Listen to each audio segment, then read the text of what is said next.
So I want to introduce our first official comic for our first official show. Please, everybody give a huge round of applause to Mr. Blye.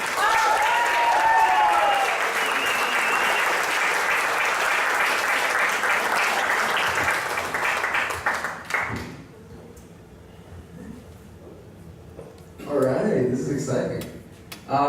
So I'm at that point in my life when all of my friends are getting married and having children, and I'm still single, so we just don't have the same priorities anymore. You know, they're more concerned with the miracle of childbirth. I'm concerned with the miracle of being able to binge watch every episode of House of Cards on Netflix the day it comes out. They're concerned, you know, they're worried about dirty diapers and baby wipes. I'm more concerned too hard and getting hemorrhoids. And you know, they've already found their significant other, and I'm trying to find the right girl. You know, hopefully she's out there. And when I invite a girl I like over to my apartment for the first time, I like to show her my bookcase, show her how smart I am. And I have enough impressive books to fill up like the first 2 shelves. But then after that, I have to fill up the rest of the bookcase with, you know, whatever I can find. So maybe a whole bunch of Where's Waldo books, or you know, every volume of the 1987 Encyclopedia Britannica, where they don't even mention the internet and the Earth is still flat. You know, and the crown jewel of the collection, my childhood copy of Everyone Poops. So you know, you hope you meet that right girl. And I know I have exactly 9.7 seconds for that girl to be looking at my bookcase before I have to get to her and usher her away before she changes her mind. And at that point, I turn into Indiana Jones from Raiders of the Lost Ark in a race against time to get to her and usher her away from that bookcase before the giant stone door between her legs shuts forever. And I know I've gotten there, I know I have not gotten there in time, if when I get there, I hear the sound, "Koosh," and a cloud of dust just flies up from underneath her skirt.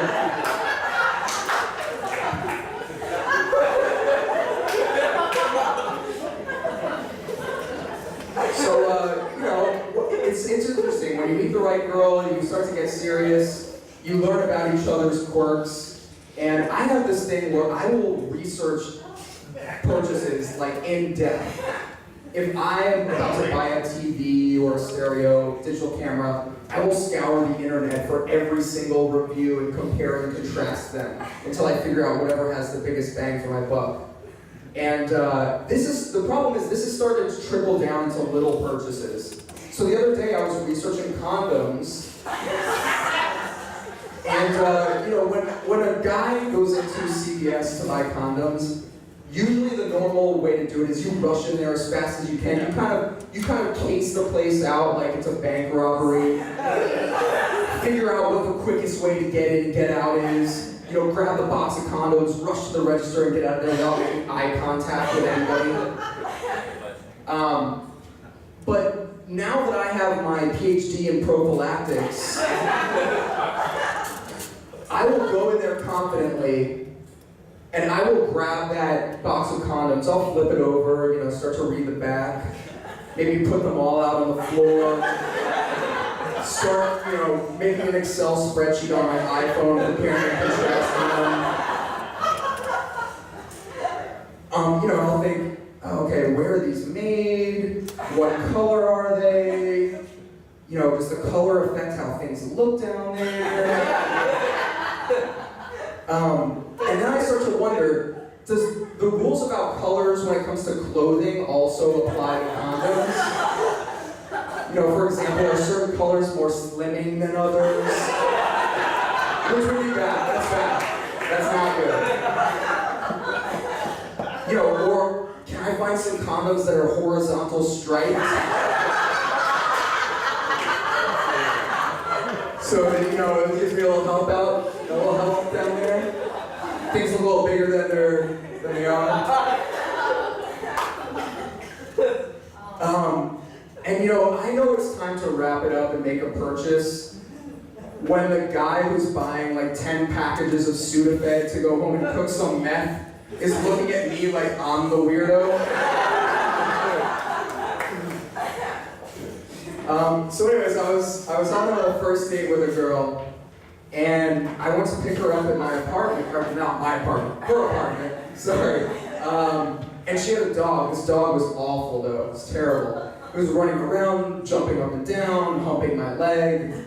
But you know, you gotta make friends with the dog, you gotta make a good first impression, you gotta impress the girl. So I reach down to pet the dog, and it jumps up, head butts me in the nose. I start bleeding, it's just rushing down my face. And my luck, she's completely out of toilet paper, she doesn't have any tissues, and I'm just sitting there with 2 tampons hanging out of my nose, trying to play it cool. And the normal response would be to assess the damage, figure out if I broke my nose or anything like that. But I'm a guy, so the first thing that went through my mind is, how much has this diminished the chances that she will sleep with me at some point? And you know, so I'm just trying to play it off cool. And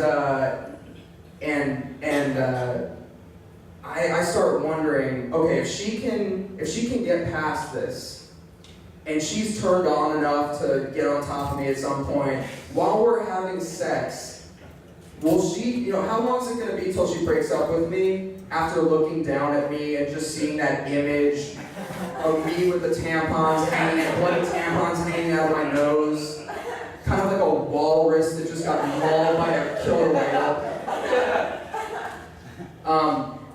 And I will never forget that cock blocker spaniel. Thank you.